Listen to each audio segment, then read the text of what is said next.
G'day, Jared Powell here, back with another edition of On the Shoulders of Giants. I'm trying out this new microphone. I've just got it today. Unfortunately, I didn't have it in time for the conversation which you're about to watch. But next time, you're going to enjoy the beauty of pure audio coming out of a microphone as opposed to a shonky laptop computer. Anyway, today I have a conversation with Jack Hickey, who is a hamstring researcher out of Melbourne, Australia. He authored a really cool paper in the Journal of Orthopedic and Sport Physical Therapy earlier this year on the subject of should pain be allowed during hamstring rehabilitation or should it be avoided? And he looked at a number of cool metrics in terms of time to return to play, kinesiophobia, re-injury rate, strength, and even muscle architecture. So it was a really cool paper, and I'll link to it below. I hope you enjoyed today's conversation with Jack. I know it's not shoulder related, but forgive me for that, and I'll see you next time. Cheers, guys. All right, here we are with Mr. Jack Hickey, the hamstring extraordinaire from down in Victoria, Melbourne, which is going through a tough time at the moment, which we won't mention, mate. Thanks very much for joining me. Pleasure. I don't know about extraordinaire, mate. We've been called worse things before, so I'll take that. Thanks for having me on, mate. It's nice to be able to have a chat, and we don't have a lot else to do down here at the moment. We're sort of a bit locked down, so yeah, happy to jump online for a chat. Yeah, awesome. So the reason why I reached out to you for a conversation is through a recent randomized controlled trial, which was really an excellent paper that you've released, I think, in the JOSPT this year. Yeah. Yep. All right. So before we get into that paper, which was concerning the hamstring, do you mind just giving me and the audience a bit of an introduction about you and what you like to do, mate, outside of your academic work as well as your academic interests as well?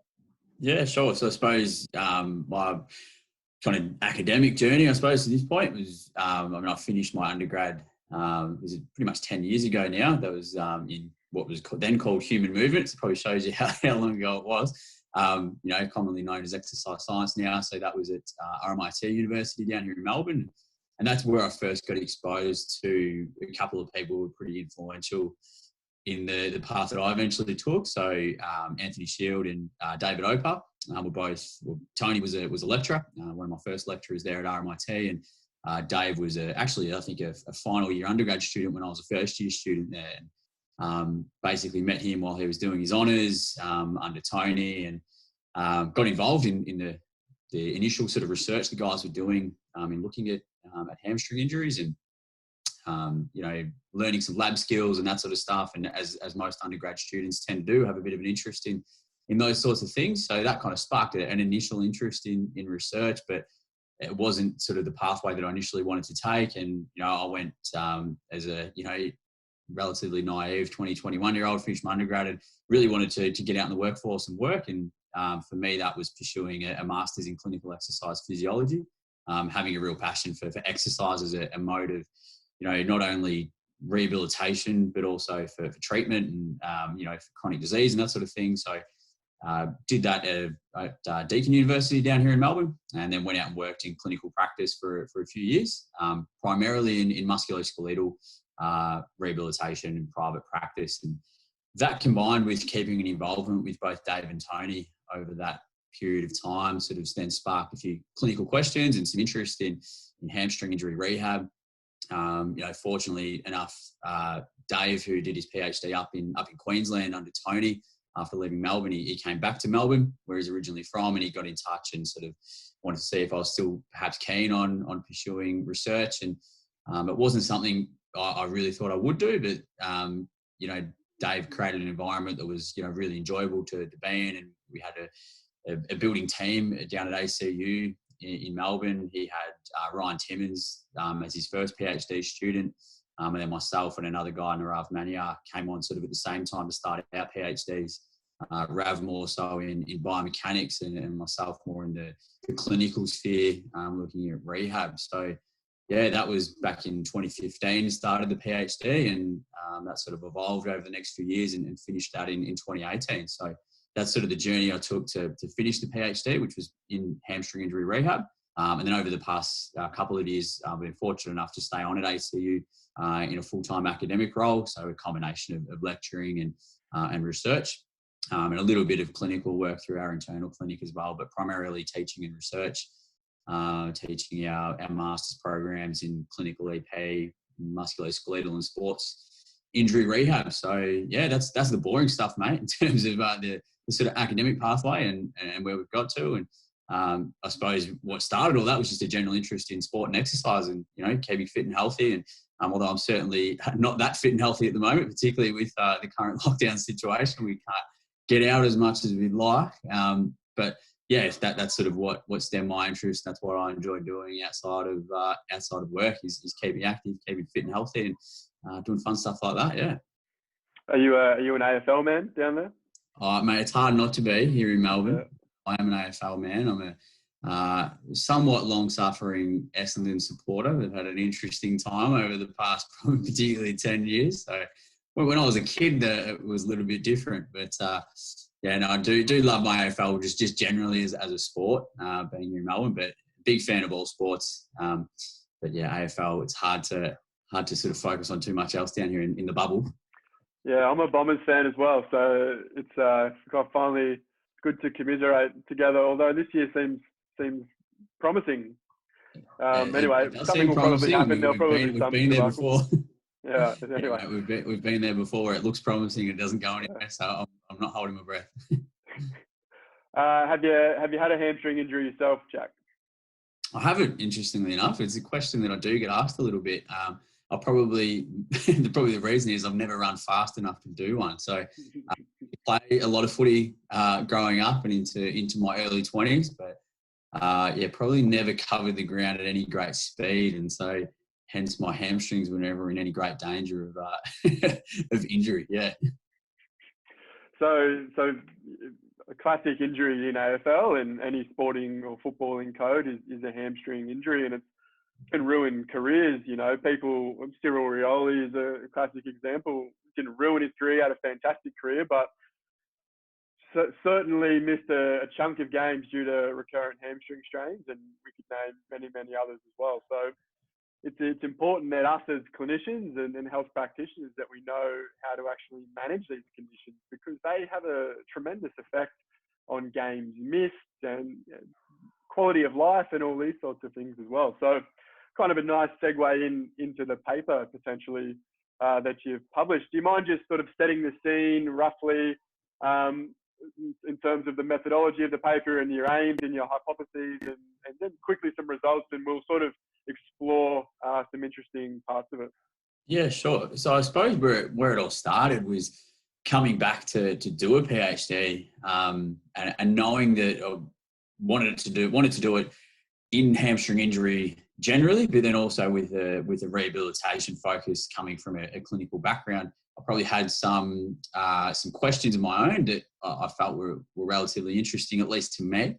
They probably needed to be refined a little bit under guidance of people like Dave and my other PhD supervisors. And through that process, we sort of looked at, well, how do clinicians make decisions during rehabilitation? And one of the things that I always, I guess, struggled with to an extent when working in private practice is you'd see a patient with whatever kind of injury or condition they might have, and knowing what to do that day when they walk in. So how they present today, is that going to tell me whether I can do exercise A, B, or C? So being an exercise physiologist, that's what I use as my intervention is exercise. So the way that I'm going to determine what exercises I do might be through a clinical assessment, or it might be through an exercise-based assessment, seeing what they can handle at a submax level and then progressing them on from there. And so I suppose it's that decision-making process that really interested me, because when reading a lot of the literature around hamstring strain injury rehab, we're making decisions about, all right, when should I introduce certain exercises or certain stimulus in rehab? There's sort of some arbitrary cut points and criteria that are thrown out there, and they give clinicians a good guide as to what we should do. So you might see things like, once someone is pain-free in a range of motion test, that's when we can start doing long length exercises like an RDL or something like that. Or maybe once they're pain-free, with an isometric contraction, we're going to introduce eccentric stimulus. And they're fairly logical progression milestones. But I suppose what I saw as a bit of a disconnect as someone who's worked in with patients with all sorts of conditions and prescribing exercise is what happens in a clinical assessment of range of motion or strength doesn't necessarily carry over to what happens with exercise prescription. And then when looking at specifically progressing exercises, the main thing that people do is they say, well, can you do exercise A without pain? Once you can do that, all right, we're going to progress you to exercise B. And that is probably the easiest progression point to use is, when someone can do something pain-free, we're going to allow them firstly to continue doing that and then to progress them on. Whereas if they have pain, we're probably going to pull the reins on them slightly, which makes sense at a relatively simplistic level. But I suppose what we looked at with that is the hard and fast line of complete pain avoidance necessary? And in the early stages of my PhD, we did a systematic review and we looked at criteria for progressing rehabilitation as well as a decision-making around return to play clearance. But specifically with that rehab progression and continuing with exercise, it was primarily pain and the need to be pain-free that kept coming up in the literature. And that's not to say that's what every practitioner does, because we know that practitioners, they improvise and they'll do things that they find works for them. And certainly practitioners will use or allow pain during exercise for certain conditions. But particularly with acute muscle injuries, especially in the initial week following an injury, people will tend to avoid pain, while performing rehabilitation because they're of fear of re-injury or exacerbating symptoms or anything like that. But we sort of thought, well, is there a certain level that we might be able to push it to? Do we need to be absolutely pain-free? And what is absolutely pain-free? What does that actually look like? Versus if we allowed a low level, what would be considered a low level of pain during exercise firstly, is that safe? And also, secondly, does it lead to any improvement in clinical outcomes, whether that be in strength or muscle structure or function or maybe even time to return to play? So that was our overarching research question that we wanted to answer. And so then when we put together the study, we basically thought, well, what we need to do is have two groups of participants who are randomized to either a pain-free or what we termed a pain threshold approach. And they follow the exact same rehab program. They do the same exercises, the same exposure in terms of the amount of times they come in, all that sort of thing.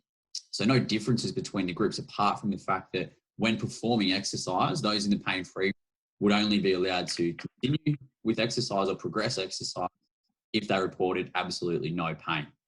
Versus those in what we call the pain threshold group were allowed to continue or progress exercises up to a limit of 4 out of 10 pain. So where we got that 4 out of 10, it's a relatively arbitrary number, and anyone who works with pain scales and knows the challenges and the subjectivity in them. But for me, the important thing is using a pain scale, and we use a 0 to 10 numeric rating scale, whereby we explain that 0 means absolutely no pain at the site of injury, and 10 is the worst pain that you can imagine at the site of injury. And so we said to them, if you're experiencing a 4 or below, we're okay to continue in the pain threshold group. Whereas anything on the scale in the pain-free group, we sort of pulled the reins and backed them off in terms of what they were doing. So that's the crux of the research question, how we set the study up. And then basically to recruit participants, I just put an open invite out there to people who'd suspected of a hamstring strain within the last 7 days, and they needed to come in and have a clinical assessment to confirm presence of acute injury. And then from there, if they were interested in doing some rehab with us, they were randomized to one of the groups. Cool. So if I can just briefly summarize. So essentially there, you sort of noticed, you had a look at the literature, and you also had some experience yourself, and there was this hierarchical or arbitrary hierarchical progression of exercise that you must, in order to go to the next phase, you have to have completed the first phase without pain. And therefore that qualifies you to jump a level and do a little bit more movement or load or what have you. Is that correct? Yeah, and I think that's the other part of the main crux of the RCT is comparing pain-free to pain threshold. What we've probably found are the more interesting findings from our work, more so observationally throughout doing it, was in the way that we put together our rehab protocol. We didn't want to have a a structure whereby you have phases of rehab, whereby you've got phase 1 and you've got a list of exercises that you're allowed to do. And then you have some progression criteria to then move to phase 2, and then a new list of exercises that are generally progressions from the ones earlier. From working in clinical practice, we know that different people will progress with different things at different rates. So to say that me and you both have the exact same grade 2 hamstring strain injury and we're the same time from injury and all that sort of thing, I might be able to tolerate a single leg RDL, no problems, but I might, only be able to do a double leg hamstring bridge. Whereas you might be able to do a single leg hamstring bridge, even with, 10 kilo dumbbell across your pelvis, but you might be really struggling with your hip hinge movement. So you're doing, just a bilateral movement there. So because we're going to move at different rates, we decided to take more of an individualized approach to how we progress each exercise that we prescribe. So every participant was exposed to the same 3 exercises in their first rehab session when they came in. And they were relatively sub-maximal exercises, all bilateral, so they could kind of, protect their injured limb as much as they felt they needed to with their uninjured limb. So that was just a basic hamstring bridge, a 45-degree back extension using a Roman chair, bilateral, and then a eccentric sliding leg curl, which was performed bilaterally as well. So they can unload their injured leg as much as they liked. And then once they could perform the exercise through full range of motion for a predetermined rep range, within whichever group they were allocated to, which in their pain limits, they were then allowed to progress to, say, a unilateral variation. And so you might have some guys who in their first session are already up to doing a single leg Roman chair back extension, but they can't even do 5 reps of a double leg bridge. And that's fine. Rather than saying you're in phase 1, you should be doing these exercises, and then in phase 2, you're going to do all of these exercises, because people won't necessarily fit that mold. And I guess that's something that I'm reasonably big on pushing, is that sort of individualized or sort of exercise specific approach to progression, rather than the sort of phase-based progressions that we often see recommended. And it's not to say that those approaches are bad, and because they're a general guideline. And I think clinicians are smart enough to know that they're a general guideline and people can then adapt within those. So we know that practitioners do that, but I suppose there's never been, I guess, a clear message out there to say, well, it's actually okay to progress at different rates with exercises. And more to the point, is it okay to allow pain when we do those things from an acute muscle injury point of view, at least anyway? Yeah, great. So that paints a beautiful picture. So that was the setup, and then so how many people did you get, and so then how long did they do it for, and then what did you follow up with, and what were the results? Tell me, what's the grand reveal? Yeah, sure. So it was a good couple of years of work. So it's quite a while ago now. I mean, the study was published in print earlier this year. It was accepted for publication, I think, sort of probably around this time last year. But the actual study itself, it feels like a lifetime ago now, to be honest, mate. It was, I think, it would have started, was it 2016 into 2017? I'm probably stretching my memory a bit, but I'm pretty sure we were almost done with data collection by the end of 2017. Which would be right, because I finished my PhD in mid-2018. So, yeah, we were wrapped up data collection for this study, and would have been the end of AFL season down here in Melbourne, so September 2017, which is nearly 3 years ago now. So we had, throughout sort of a 2-year period, we were able to recruit approximately sort of 50 guys came in and presented at least. But then in the actual meeting inclusion criteria and enrolling in the study, we had 43. So we had 22 who were randomly allocated to the pain-free, and 21 who were randomly allocated to the pain threshold group. And so they came in twice a week, and each time they'd come in, they underwent a clinical assessment. So that was conducted by an investigator who was blinded to their group allocation. So basically, one of the other guys in the research team would assess their range of motion, their strength, pain with palpation, to sort of determine how they're progressing with their rehab from a clinical standpoint. And then I would pick up their rehab, and I supervised all the rehab sessions. And so the rehab sessions weren't informed by the results of the clinical assessment. They were purely based on how they performed each exercise on an individual basis, as we sort of alluded to before. And so they came in for that twice per week, the assessment and the rehab. So the rehab was those exercises that I mentioned, as well as a progressive running protocol, which was a relatively basic return to running plan, which started with your typical walk to jog sort of shuttle progressions with like an acceleration, a hold, and a deceleration phase, and then that built up to a jog, run, jog, and then like a run, sprint, run by the end of rehab. So that was their exposure with us that we controlled, and then we basically advised them about their gradual return to generally team sport training. So most of the participants were either sub-elite or semi-professional footballers. Being down in Melbourne, most of them were Aussie rules players, but we had a good batch of soccer players. There was a couple of cricketers thrown in the mix to keep us interested over summer as well, but the majority of participants were during the winter period playing Aussie rules footy. So that was their sort of progression through the study until they met predetermined return to play clearance criteria.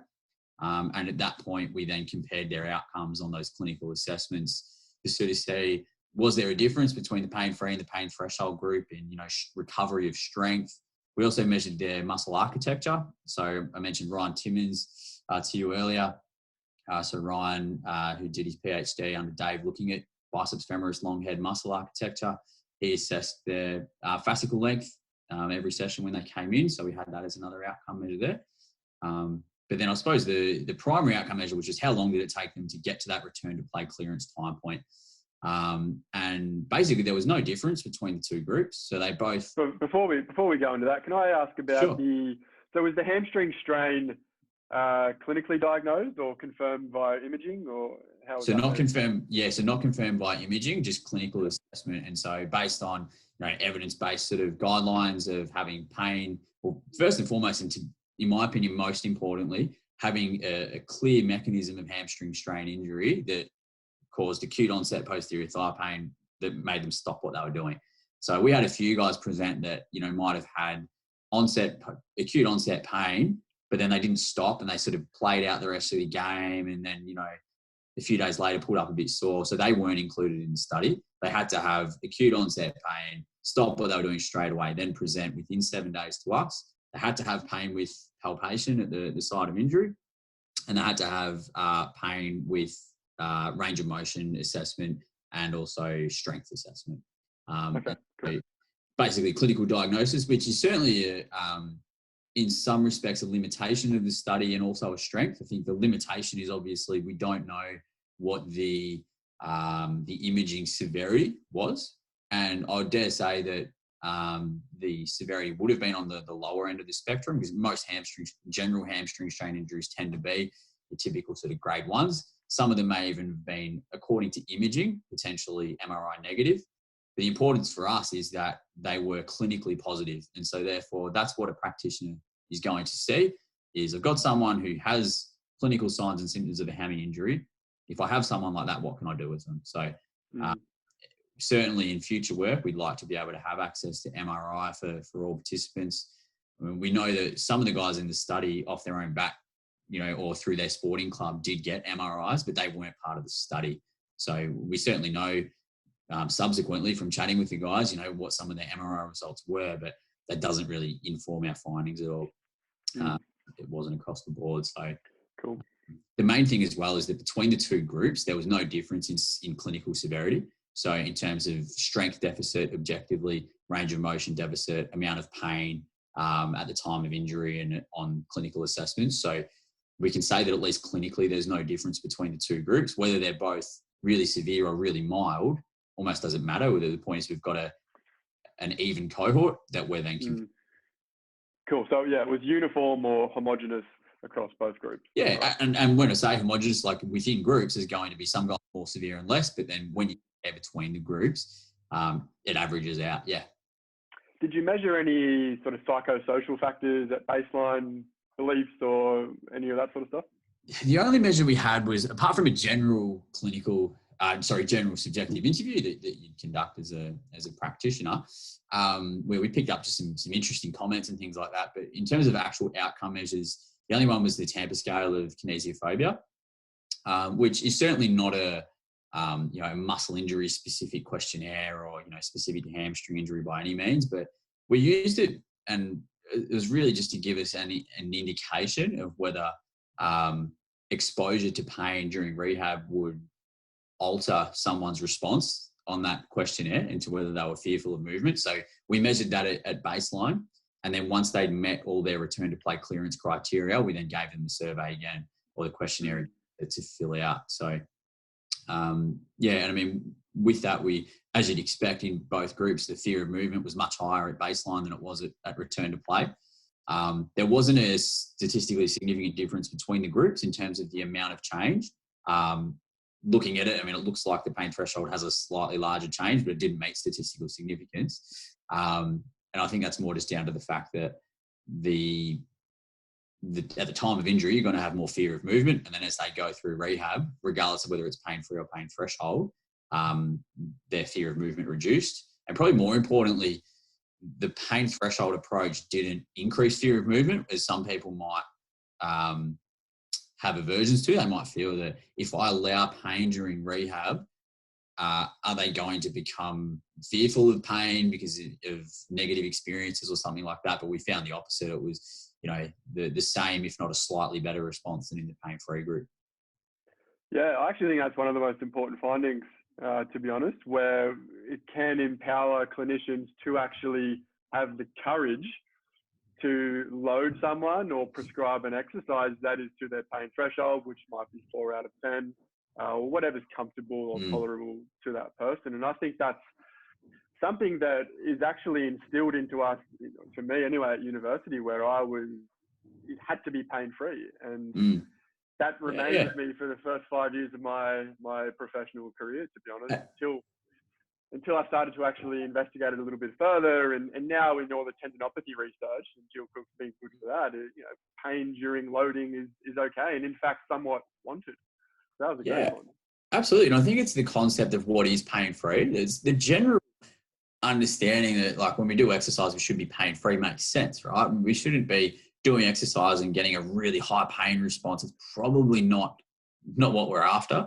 But the thing is, if we're saying hard and fast, pain-free means 0 out of 10 on a, numeric rating scale. And that's what we wanted to look at, was if we actually employ that as a rule, hard and fast, compared to just allowing a low level. We weren't saying you can have 8 out of 10 pain. We said for them, if they were above a 4, we were pulling the reins on them. So it's not to say that we just open the floodgates and let them do anything, but being a little bit more flexible and, more importantly, educating patients or clients on what we mean when we ask them about pain as well. Because I think it's important with, say, a hamstring strain injury, when we talk about pain during an exercise and we ask, is that making your pain worse, or do you have pain when you do that?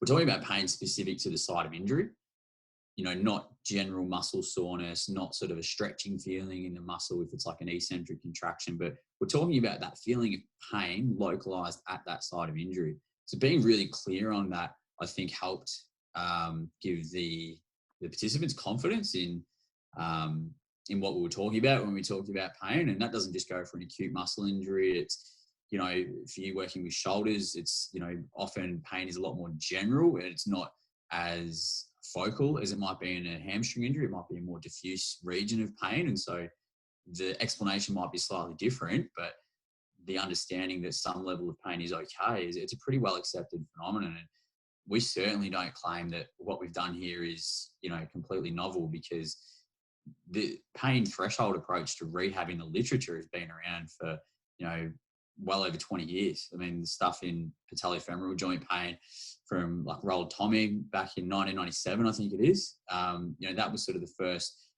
clear sort of study in the literature where they looked at that. And then that, flowed on to Achilles tendinopathy with Karen Silbernagel in the early 2000s. And you mentioned Jill Cook and Ebony Rio and their research. And Ebbs was a supervisor of mine throughout my PhD, and was really influential in helping us design this study in terms of talking about what pain is and educating patients on pain. So yeah, we really just took what people have done before and looked to apply it to hamstring strain injury or acute muscle injury. It was excellently done. So how did you package it in terms of education to people who, for the cohort who had the pain threshold rehab, did you have a sort of certain education around pain and hurt doesn't always equal harm, and all these sorts of things, or was it individualized, or how did you go around that? Yeah, look, it was, we wanted to be consistent because we wanted the message to be consistent for all participants. So clearly each individual will interpret it differently as well. Totally acknowledge that. But basically what happened is after their initial confirmation of hamstring strain injury, and, you know, if they then said after they've come in for that initial assessment, they're like, yeah, look, I'd love to come in and do some rehab with you guys. And you know, the benefit of it being a study was it was, you know, free of charge for them. So they were like, all right, cool, we'll come in a couple of times a week and do my rehab with you guys. When they were happy to do so, they got randomized to one of the two groups. And so I would then sit down with them and we'd go through, they'd either be allocated to pain-free or pain threshold. And basically they'd be shown a pain scale. And so if you're in the pain-free group, you got shown that pain scale. And we basically said, look, explain the two anchor points exactly the same to both groups, that 0 is absolutely no pain, 10 is the worst you can imagine.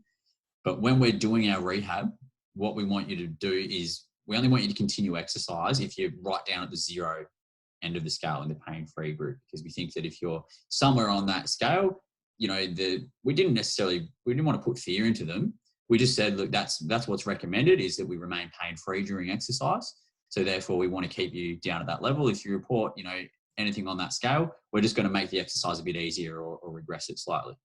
Whereas in the pain threshold group, we show them that same scale and say, look, we're actually happy for you to keep exercising up until 4 out of 10 pain. So anywhere on a, you know, from 0, 1, 2 or 3, 4, we're okay with that. It didn't mean that they have to hit 4 every time. It just meant that when I asked them when they were doing a double leg bridge, how you feeling there? Yeah, not too bad, like a 2 out of 10. Yeah, that's cool. Keep rolling on through.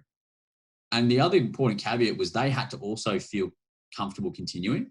So if they said 2 out of 10, but I don't want to keep going, well, they can stop. That's on them. But it was educating them that we think that's actually okay.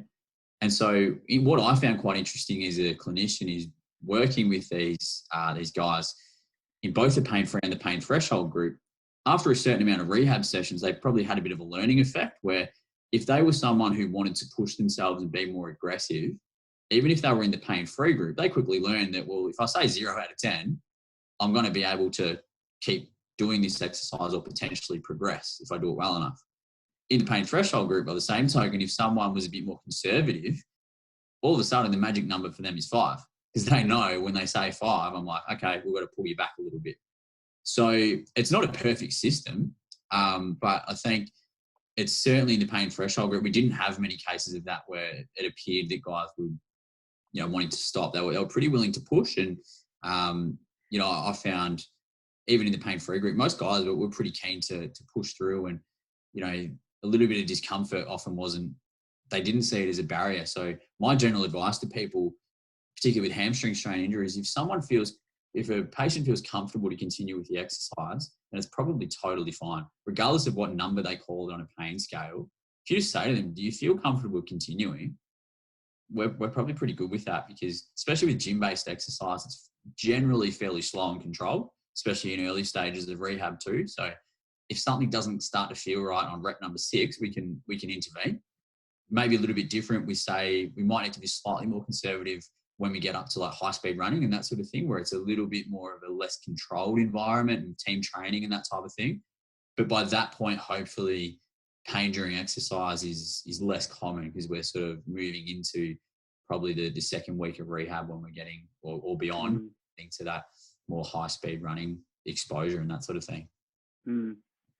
Yeah, that's a great point. It also probably highlights the difference between an acute muscle injury versus a chronic or persistent vague musculoskeletal pain, where they're the ones who often report sort of potentially their report of pain is not related to the peripheral tissue, versus in the acute, it's more like, okay, if it hurts a little bit, that's fine, but they're more likely to actually speak to that accurately, versus in the population that I see, usually with typically chronic shoulder pain, it's more any pain that has to be avoided, and they're hypervigilant and they're really fearful. And so we more have to go down the pathway of, well, it's okay to have a little bit of pain, so on and so forth. So I think that kind of highlights the difference between sort of an acute musculoskeletal injury, especially in young athletic males by the sounds of it, versus a different population. So I think that's important to consider as well. Yeah, absolutely. And it's certainly, I believe there would be some real differences there.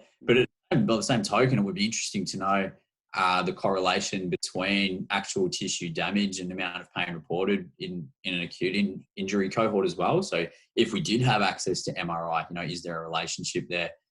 The interesting thing for us is the amount of pain reported during clinical tests certainly didn't correlate with their progression through rehab.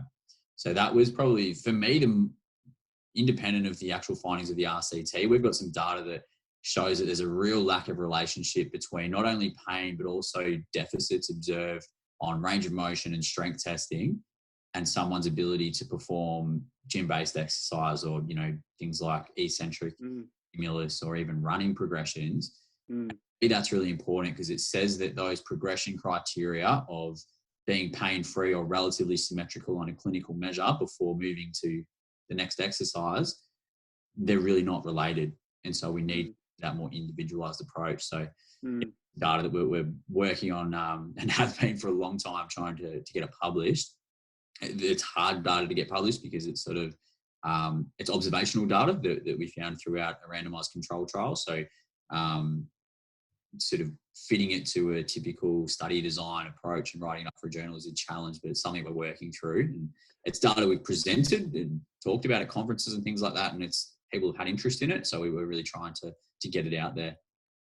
So if I could just clarify, so you're saying what you found observationally was that pain and strength and function weren't correlated, meaning you could have sort of higher subjective reports of pain, but also pretty good strength and vice versa as well? Yeah, so that is one thing. We certainly, if we just look specifically within clinical assessments, you'd have some guys reporting high levels of pain, but they're between limb asymmetry and, say, isometric strength, objectively measured, might have been well within 10%, or they might have reported no pain but had big deficits. But to me, that's actually makes kind of sense in a way, because if we both, again, we take the case that we've both got a grade 2 hamstring strain and we present on day 3 post-injury and we do a 90-90 knee flexor squeeze, and let's say you give it a real crack because you're a bit less fearful of pain, for example, and you have a real crack and you actually get the same strength score on both legs, but you report a 7 out of 10 pain because you had a real crack at it. So, you gave a bit of a nudge. Whereas I'm conservative and so I hold back. Therefore, I've got like a 50% strength deficit, but I didn't push to the level that would elicit any pain. So there is a bit of a lack of relationship there, potentially, or an inverse relationship in some senses. But more to the point, it was more that when we go back and look at this data, we can see guys who are able to do what are typically thought to be end stage exercises, such as single leg loaded back extensions with 10-15 kilo plate, or Nordic hamstring exercises through nearly full range. Being able to do those sorts of exercises in their first couple of rehab sessions, maybe well within their first week of rehab, which in typical protocols are recommended to not be introduced either based on time, like as in towards the 2nd or 3rd week of rehab, or if based on criteria, the criteria is typically being pain-free and relatively symmetrical on clinical testing, like ROM testing. What we found is because we progressed each exercise individually, regardless of their clinical profile, when we go back and look at their clinical profile, a lot of these guys still had big between limb deficits on strength, and they were still reporting high levels of pain, sometimes like 6, 7 out of 10, and deficits on an isometric squeeze test. Yet when they came into the gym, they were able to do a bilateral slider, they progressed to a Nordic, and they could do, 6 reps of a Nordic with absolutely no pain, or maybe 1 or 2 out of 10 pain, but do it even with relative between limb symmetry when we measured them, say, using the Nord board, for example. So there's a lack of specificity with our clinical tests in terms of how much they tell us about what we can do in rehab. And for me, that's the most important clinical message, because if I'm a practitioner holding someone back because they haven't achieved symmetry or they're not pain-free on a clinical test, and I'm not exposing them to, say, an eccentric stimulus because of that, I'm potentially underloading that person. Whereas they could be doing that loading much earlier, getting the stimulus required for adaptation, which we know by introducing them earlier, we actually do get changes. So we saw in this cohort, regardless of group allocation, we saw increases in fascicle length, we saw increases in strength, And we saw relative maintenance of those changes, a couple of months after rehab as well. So we know we can actually get change if we implement this approach. It's not to say that it's a perfect approach, but there's the potential that we might be underloading people if we implement criteria that aren't related to the task that we're saying they might be doing. I gotcha. So there wasn't an isomorphic or one-to-one relationship between your clinical testing versus what they could tolerate in a rehabilitation setting. Absolutely. So if I relate that to the shoulder, which is what I'm always going to do, it's like me saying you can't do a bench press until you've got a negative Hawkins Kennedy test. Correct. Which is nonsense. It's just not. Yeah. It doesn't even make any sense when you think about it. And when you boil it down, you go, again, I don't think it's not a novel approach. People are already doing this. When they prescribe their exercises, they don't actually go and look at their clinical tests and then do it. That's not really what we're saying. But what we're saying is that if you look at particularly hamstring injury rehab protocols published in the literature, that is what they say. They say, don't do these exercises until you've met this criteria. So that's why we're keen to get this data out there. Even though we know that practitioners are probably already doing a lot of this stuff, we need to confirm that it is actually safe, and that, as you mentioned, just because someone, has an internal rotation deficit doesn't mean they can't jump on a bench press and punch out a 75 kilo bench with no pain, no problems. They might have, a lot of weakness when you do a resisted external rotation strength test. Doesn't mean that they can't do, some sort of overhead throwing movement. They might be able to. So I like to think what we do, it's not that groundbreaking. It's actually just common sense. If you want to know if someone can do something, well, firstly, give them a slightly, less intense version of that and gradually progress them up, rather than trying to come up with a kind of like a miracle test that's going to tell you, crystal ball, all right, next session, you're going to be able to do this. Because at the end of the day, I can save you a lot of time and not even bother doing that. Just, let's get in the gym and let's see if you can do it with 2 legs first. Can you do that? Yep, cool. Any pain? Yeah, a little bit. Oh, but that's not too bad. Have a go with 1 leg. Is it okay? Actually, a bit too much pain? Cool, we'll regress it. Quick, simple. That's what we want to go with. But then you're taking away the guruism, and I know these special tests, and I know this cluster of tests, and it has a likelihood ratio of blah blah blah blah blah if all 3 are positive. So. And to be honest, clinicians, and I can speak for physios here, we are drawn to that. If I have 3 tests which give me a sensitivity and specificity of this, then I know with certainty, which fits into my worldview and doesn't challenge me too much, that this person shouldn't be doing this activity, or this person has this particular pathoanatomical diagnosis, which we won't get into. But the same with patients and people with pain, though. It needs to make sense and be coherent to them as well, right? So they're like, well, this physio did a restricted knee flexor test on me and it hurt my hamstring, and I'm not okay to run until that is negative. And that makes sense. It's cause and effect, right? But pain is not cause and effect. And I think that's an important point, because it's not to say that we should throw the baby out with the bathwater as well. I'm a big believer in doing a good, thorough clinical assessment, but it's understanding why you're doing it that's important. So the reason for me as an exercise physiologist, why I would do a clinical assessment on someone is to identify what are their clinical deficits in an objective measure of strength, range of motion or function or otherwise. What are their deficits? Because sometimes those are actually well correlated with things like the time that it's going to take them to get back to sport, or maybe it's going to be related to their longer term functional outcomes. If we're talking about something like knee osteoarthritis or other populations. So there's still a time and a place and a purpose for doing these tests. Where I don't think it's very relevant is to tell you that same day, what are they going to be able to do on the gym floor? And there might be cases where it is more related, but as a general rule, if I want to know that, I'm going to get them on the gym floor and do something lower level and then progress them. So it's important to know that we're not trying to say you shouldn't do a clinical assessment, because there's some great work out there, such as Rod Whiteley's work from Aspetar, where he's shown some nice relationships between particularly deficits in outer range strength and pain with palpation, and being able to give a prognosis for return to play. And we know how important that is for particularly hamstring strain injury, which can be 1 to 2 weeks, or they can be 6 to 8 weeks, giving a relatively informed prognosis. But as Rod would freely admit, like, that's also not perfect. There's going to be outliers within that data as well. So it's about understanding why we're doing those tests and just clarifying that. And some of those tests are also used as criteria to return to sport. So once someone is pain-free on an isometric and has equal range of motion and no pain with palpation, they're often guidelines that are used to say, okay, we're ready to return to full-time training, for example. Wrongly, that's what is out there at the moment. So so I think use your clinical testing, to be a good clinician. Rule out sinister pathology, confirm your diagnoses, et cetera, and you can get a good overview with how that tissue tolerates load, for example. But then don't have that completely inform your exercise prescription. Use some other variables in there as well. Yeah, and again, it's not in absolutes. It probably informs to an extent, but the point we're trying to make is that if you're employing that as an absolute rule, you cannot do this exercise until you pass this criteria. Well, that's a bit of a fallible approach.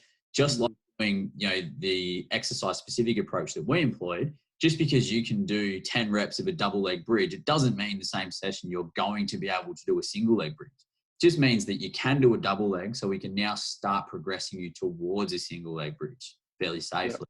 It's not perfect. It doesn't predict, and it doesn't tell us. And this sort of obsession that's with prediction and being able to say, you did this today, so you're going to do this tomorrow. Like, we all just need to chill out a little bit, I think, and just realize that we don't have to have all the answers. Just have a system in place that, all right, if this happens, you can try this. And if that is okay, keep pushing up until a certain point where we want you to then bring it back and find that place. That's what we're trying to do here. We're not trying to say that I'm going to know in 2 weeks' time, Jared, exactly what you're going to be doing in your rehab sessions. I've got no idea. I might have a good guess at it out of experience, but, I'm probably going to be wrong, 50% of the time. So I'm just going to give you some guidelines to say, look, over the next week, because in private practice especially, we might see someone on a Monday morning after they pop their hammy on the weekend. We might not see them again until the following Monday. So rather than just give them a set of exercises to do for that week, which doesn't allow for progression regression, what we need to be better at, in my opinion, with as prescribing exercise, is prescribing the rules for progression regression. So saying, all right, Jared, I'm going to give you these 3 exercises to start with. We'll have a crack at them here in the clinic and make sure you can do them okay, and then we can maybe individualize a bit more.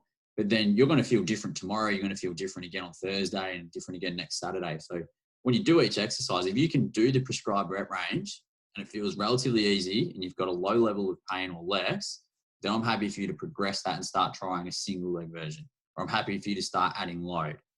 Just like you'd do if you were prescribing a general program for a 16-year-old who wants to put on a bit of muscle, doesn't have any injury. You're just saying, right, you're going to start with this. You're going to gradually progress, but if it starts to hurt too much or your form, isn't that good, then we're going to bring you back. So I think that's what we need to do as exercise professionals, and prescribing exercise as an intervention is not just prescribe the intervention, but tell someone how they progress and regress. Because for me, that's the missing ingredient a lot of the time.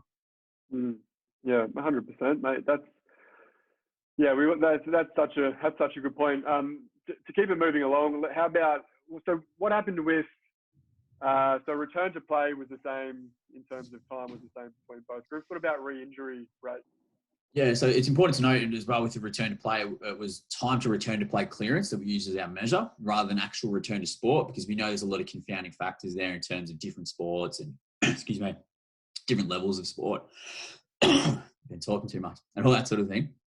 But yeah, in terms of meeting those criteria for return to play clearance, there was no difference between the 2 groups, which tells us that, okay, pain threshold doesn't accelerate that time. Yep. But what it does mean is that it didn't derail things at all. It was no different.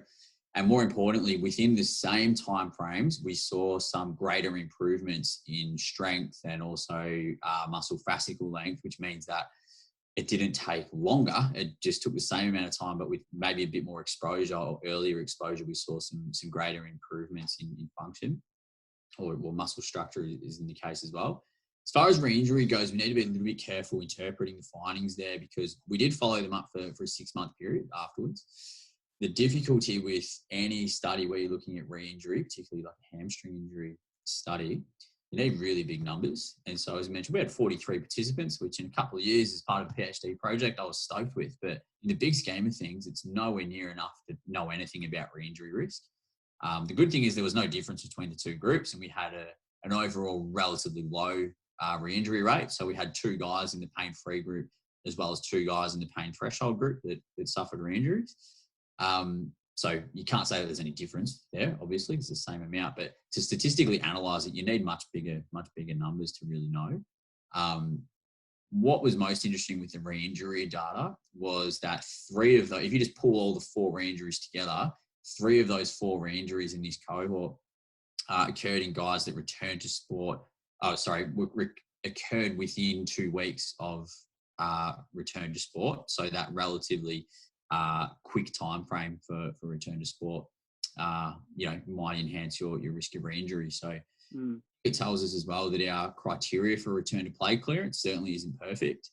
Obviously, we didn't use things like imaging. There's been some recent work again out of Aspetar that shows that from a hamstring injury, you don't need to have complete resolution of signs of injury on MRI to make a full return to sport. So how do we know when you should and when you shouldn't? It's a really challenging, probably the most challenging decision with ham injury rehab. So for those major outcomes of return to play and re-injury, no difference between the two. There was the only subtle difference that we observed was that strength at return to play clearance was greater, or the improvement was greater in the pain threshold group within the same time frame. And at 2-month follow-up, when we looked at fascicle length, the improvements achieved throughout rehab were better maintained in the pain threshold group than the pain-free group. So there are only subtle differences, and certainly the pain-free group still made significant improvements in strength and muscle architecture. So if you're a bit more conservative and you'd rather remain pain-free, that's probably okay. But we know that it is safe to allow low levels of pain. And more importantly, that in both groups, we saw improvements in those strength and architectural variables by prescribing exercise the way we did as a relatively individualized approach. And for me, that's what's the most important finding, I think. And it's interesting. So better strength, perhaps in the pain threshold group, a trend towards better muscle architecture, but still same sort of injury rate as well, even though, again, you mentioned the limitations with the analysis of that statistically. So, but that's another interesting point, and something that I'm looking at a little bit in my PhD. Can't reveal too much about it at the moment, but looking at the relationship between strength and whether that predicts the onset of pain or injury, and it's a tenuous link, if I'm honest. That's another rabbit hole we can go down, but it sort of speaks to that a little bit as well, doesn't it? Yeah, absolutely. And someone's profile at return to play is often not very indicative of whether they'll get re-injured or not. It's probably got much more to do with their exposure to high-speed running, even during rehab, but also afterwards, their continuation with, preventative stimulus as well, that sort of thing. So, and I think, again, it's Rod Whiteley, he sort of talks about, the stronger athletes are often the ones that go on and get re-injured. So in terms of absolute strength, and isn't that just because they're exposing their previously injured muscle to high levels of force? I touched on earlier when we were chatting, I was never quick enough to tear a hammy. I probably was never strong enough either. So I probably wasn't putting enough forces through my hamstrings to elicit a hamstring injury. So certain individuals are just more prone to injury. So it's a real challenge. And again, it's trying to come up with that magic test that tells us you will or won't get re-injured is probably a very limited approach. And it's such a multifactorial injury that if we're only looking at strength, or we're only looking at architecture, or we're only looking at high speed running, where we're not considering how all those pieces of the puzzle might fit together.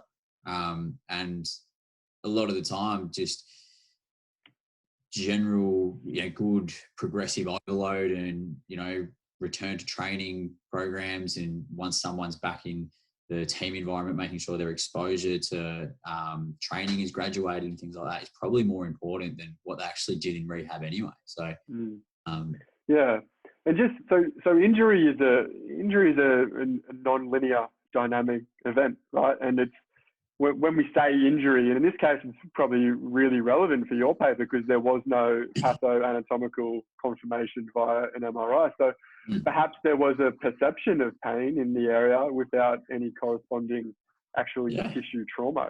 Pain is not just related to tissue damage. It's the potential of tissue damage as well. So that's another a really fascinating point. So injury or pain can come on via a number of different factors. It can be related to their sleep hygiene, to are they having any psychosocial stress outside of the team environment? Is there pressures around contract, or are they fatigued? All these sorts of things, right? So it's the re-injury thing is really hard to investigate or examine too deeply because it's so multifactorial. Yeah, and at what point in time, with a hamstring injury as an example, is a re-injury a recurrence of that original injury, or is it a new injury? And challenge with that is we know that, you know, the hamstrings take a long time to actually structurally remodel after an injury, a long time after people generally go back to sport. And we probably suspect that that's why we see those high rates of re-injury within generally the first 2 weeks to 2 months following hamstring strain. And there's a good argument to say that we just haven't allowed enough time for it to actually heal. But the problem is if we then hold everyone up for an extra 2 months in rehab, well, what happens to all the guys who were able to successfully go back to sport? So where do you draw the line? It's a tough one. It's like the argument with ACL rehab and saying, you know, you have to have minimum 9 months or 12 months or whatever. You know, what if I am the athlete who is fine at 9 months or 6 months? You know, I'm going to be pretty pissed off if you hold me back, but I actually could have gone to the Olympics in 6 months' time.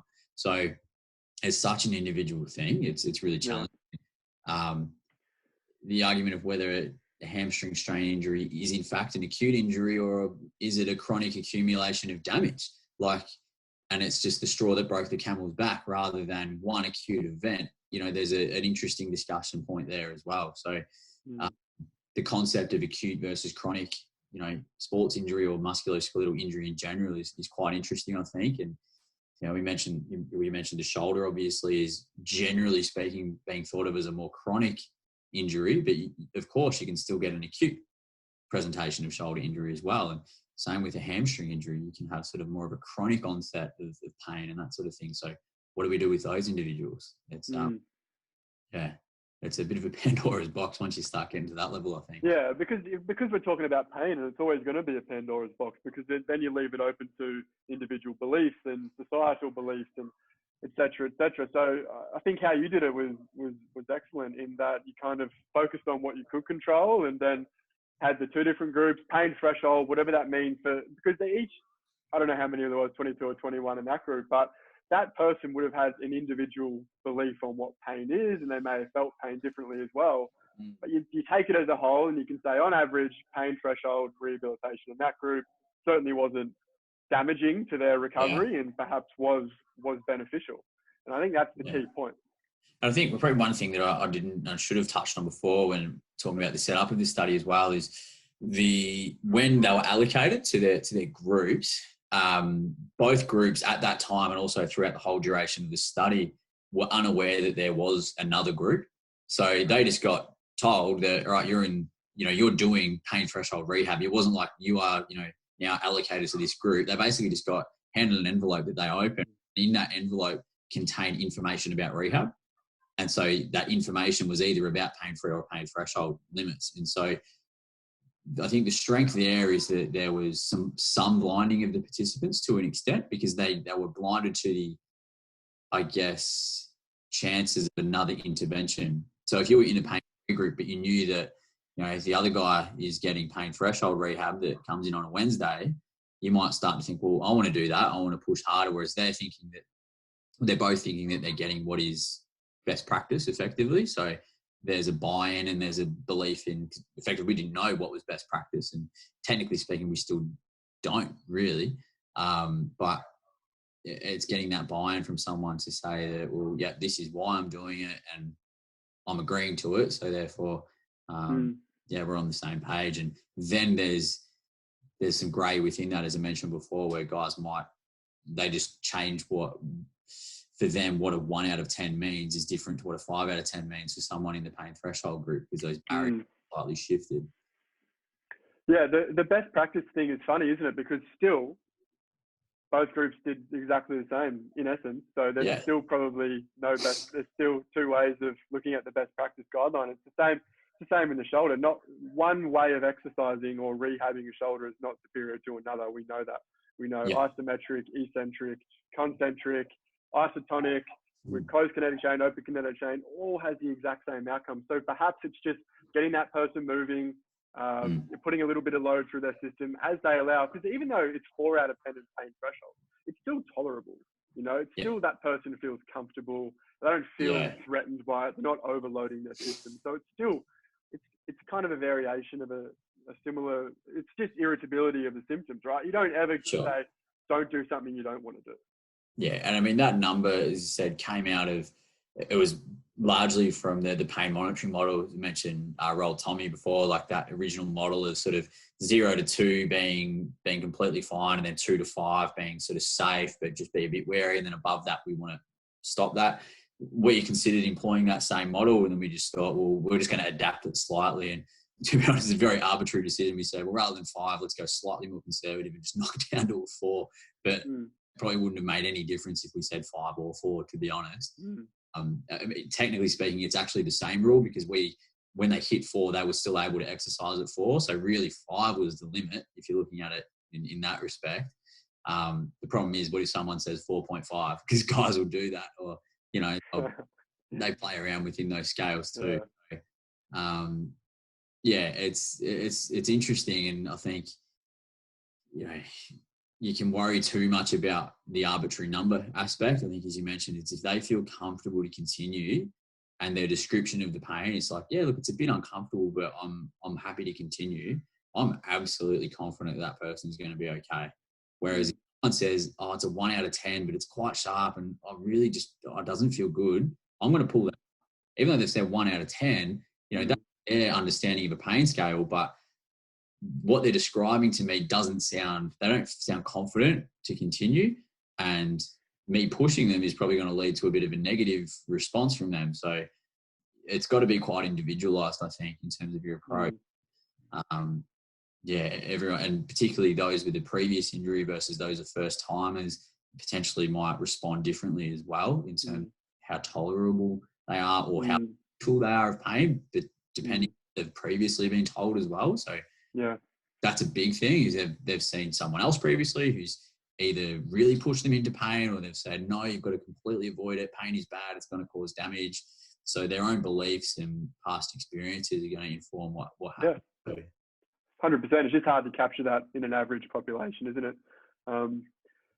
But I think the key take home for me from your paper is that the absence of pain during rehabilitation is not required.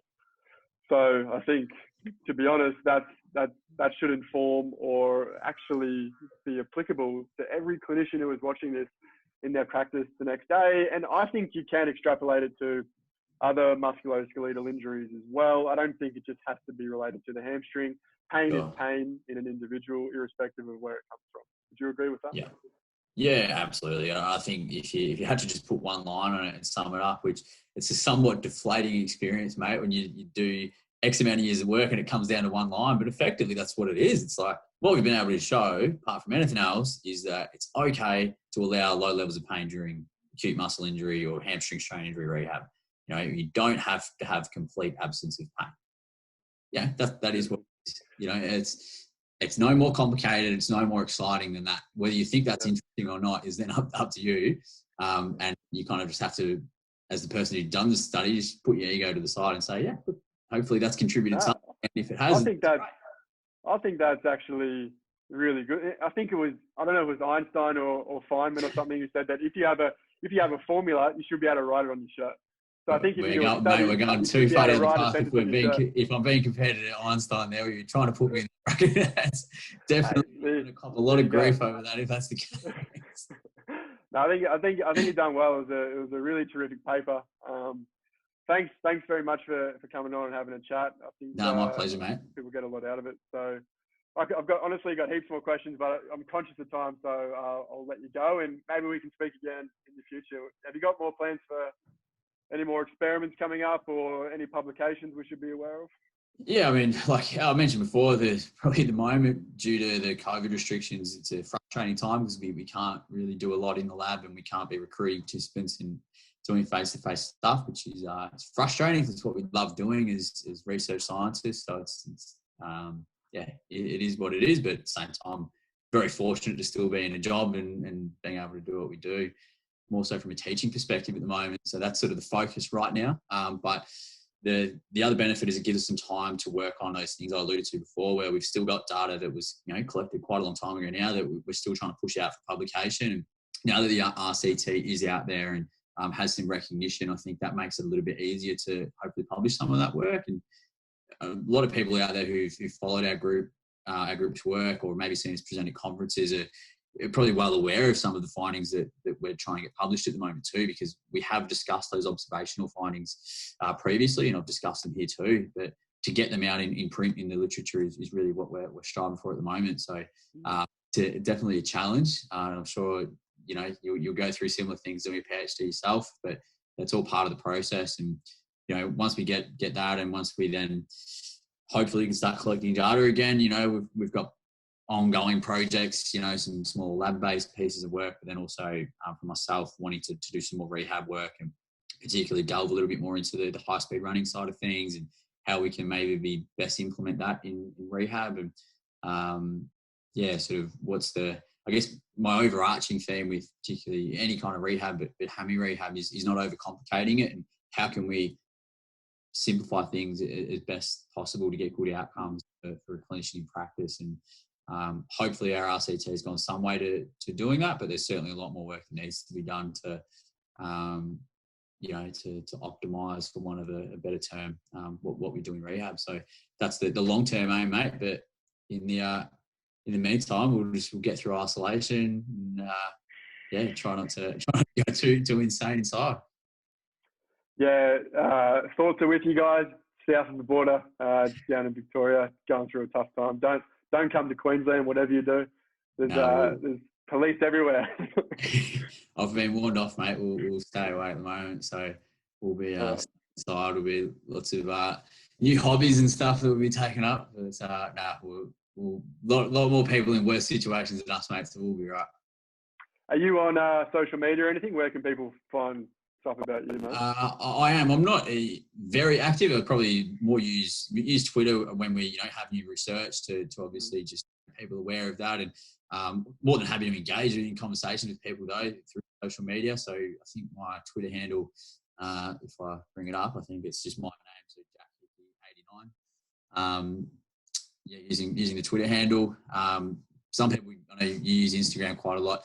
I don't use it for any sort of work-related stuff, unless you want to see photos of me and the missus on a holiday. It's probably not that exciting, to be honest. So, look, Twitter's probably where I'd, keep things a bit more academic. And, it's a good place just to touch base. And if people want to ever have a chat or have some questions related to our research, I'm always more than happy to chat. I find that it helps drive good conversation, and it helps us as researchers, even with a clinical background, stay in touch with what people are doing day to day, because although I still consult a little bit, it's, a very limited amount of time. So you feel like you do lose touch a bit with what's happening. So I love having those discussions with people. So, more than happy for people to reach out and have a chat. Awesome. All right, mate. We'll leave it there. Thanks very much, and stay safe down there, all right? Good, man. Thanks, Jared. Enjoy the sunshine. Thanks, bud. See ya.